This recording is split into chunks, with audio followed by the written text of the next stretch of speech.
Welcome to Sweet Life Beat Life. We hope this video helps. You start by verifying the activation state and the license you actually own. Open System Properties and check Windows activation immediately.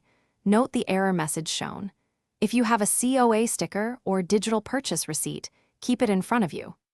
Once done, copy the 25-character product key if available and make sure your machine is connected to the internet so validation can occur. This prevents wasted steps later and clarifies whether you need a key replacement or support contact.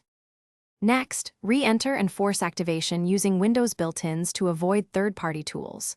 Run SLU. exe3 to open the product key dialog and type your 25-character key carefully, then run slmgr. VBS with /auto to attempt online activation. If that fails, install all pending Windows updates and reboot because missing system files can block validation. Make sure date and time are correct and that firewall settings allow activation traffic.